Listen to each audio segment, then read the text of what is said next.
All right, back for another beer review, and today I'll be reviewing yet another beer from New Holland Brewing, and they're out of Holland, Michigan, and this is their Dragon's Milk Reserve, the coffee chocolate variant, and this is the 2023 release. So they're calling this one a bourbon barrel aged stout with coffee and chocolate. It comes in at 11% alcohol by volume, 30 IBUs at the time of review.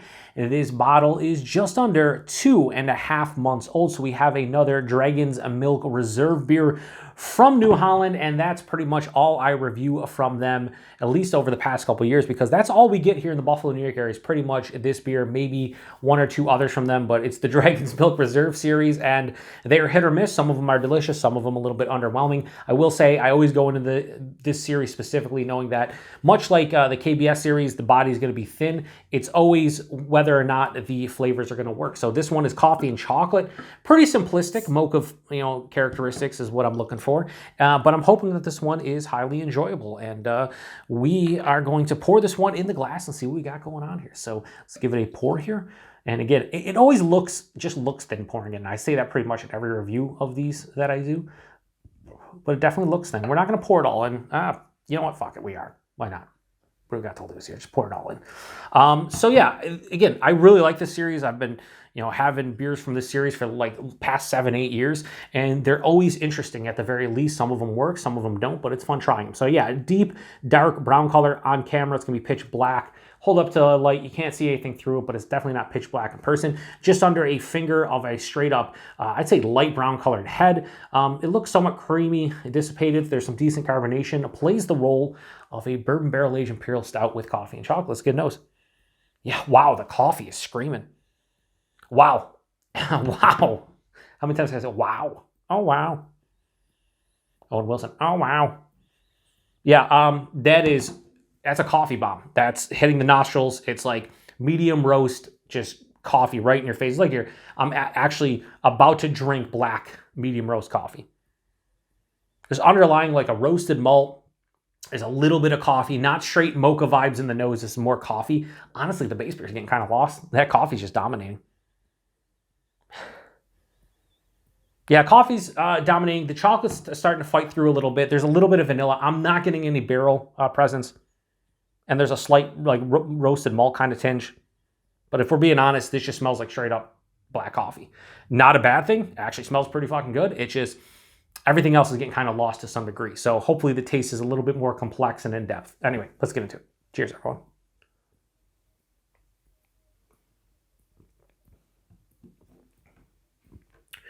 I'll tell you right now, that is an incredibly smooth and well-hidden 11%. Jesus. Like, I usually don't get like a substantial booziness with this series, but this is hiding the alcohol extremely well in comparison to some of the others in the series. That's pretty crazy. Body this, it's a bit thin.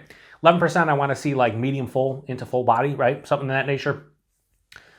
This is like higher side of medium, lower side of full, more higher side of medium than anything. It just has a thinness to it that, again, it's just probably the base beer in general. I don't know if it can't hold up to the barrel aging as much as maybe if they beefed it up or used a different base or something, but for me, it's always a little bit thin. It's not a huge detriment to the beer itself. It's noticeable when you're talking about 11% barrel aged Imperial Stout. Like you taste it and you're like, And you're like, well, it's a little bit thin. It's not watery or anything. It's just a little bit thin for what you're looking for. At least what I'm looking for. The mouthfeel has decent carbonation. It's like moderately carbonated. Very smooth on the palate. Like I said, it's incredibly smooth for 11% too. It's just, the alcohol is not really all that noticeable. A little warming in the chest, nothing on the palate. But the taste is definitely, again, more deep and has more complexity than the nose. So first thing I'll say in this beer, the coffee is the predominant note. It's omnipresent. It's the first thing that hits my tongue. It's the last thing that's left on the palate, front to back. It's definitely the most noticeable characteristic in this beer by far. It's a good thing though, because underneath it, I am getting roasted malt at the forefront. Then there's this nice, like, sweeter dark chocolate hits. I'd say about halfway through the palate, the mocha kind of vibes start hitting me, because that sweeter, darker note mixing in with the coffee. It's like, oh, okay, mocha. There's a little bit of a fruitiness, like a black cherry in here. Second half of the palate, the barrel comes in, It's vanillins, and it has like a mild oak tannin kind of dryness. I've mentioned this before. I'm not a huge fan of oak tannin dryness, especially if it's substantial. This is not substantial, so I'm digging this. The vanilla is mixing enough with the oak, and it's just mild, that while this has a semi-dry finish, it's not like full-on oak tannin dryness. It's not like you're sucking on a popsicle stick after eating like an ice cream treat or something, where it's like that kind of like just tannic, woodsy kind of feeling. The barrel itself isn't as present as in other variants in the series. Like I remember getting they had a rum barrel one that was like kind of, I think they had coconut and something else in it, and the rum barrels were just like over the top. Like it was just rum, rum, rum. This, would I be able to tell you is barrel aged? Yes. But it's like the 5th or 6th character. Like there's more things coming through. The barrel itself is actually more of, presents itself better in this glass than the bourbon that was in the barrel. 11%, like I said, it hides it extremely well. If I was doing this blind, I'd guess probably 9, maybe 9.5. Like it doesn't drink like 11. Especially if I was doing this blind, that thinness, I definitely wouldn't guess 10% or over. It'd be definitely under 10%. So kudos to them there. Do I taste the coffee? Yes. Do I taste the chocolate? Yes. Do I get a bourbon barrel aged Imperial Stout? Yes, to some degree.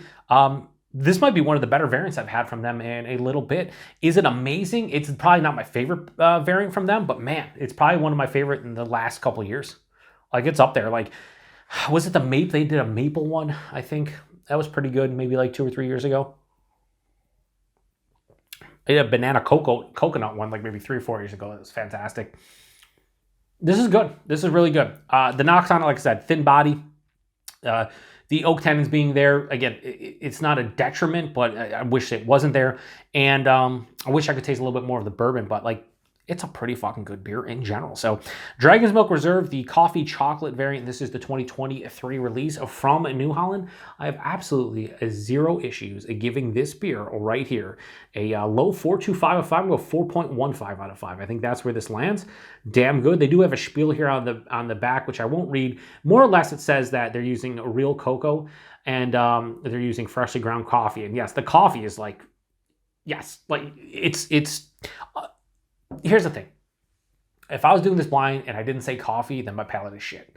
You guys know my palate is shit, but I would 100% say there's coffee in here. Price point availability. In my neck of the woods could be a little bit more, a little bit less, depending on where you are. These are $20 a 4-pack. They used to be in the $18 a 4-pack, but inflation with everything, it went up a little bit, so $20 a 4-pack. And availability, I have no idea with New Holland. I don't know where they get distro to. If they have the whole recycling thing.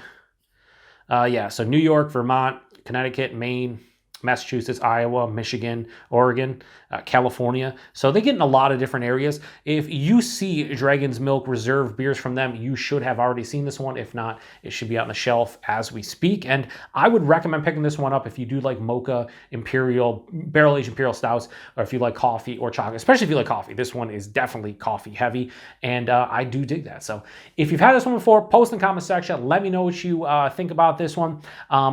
Next time I see something else from New Holland that isn't in the Dragon's Milk Reserve series, I'll grab it and review it, just so I can say I reviewed something other than a Dragon's Milk Reserve from them at some point in the last 2 years. Anyway, huge thanks to everybody stopping by for another beer review here on the Beer Patrol. To the next one. Cheers.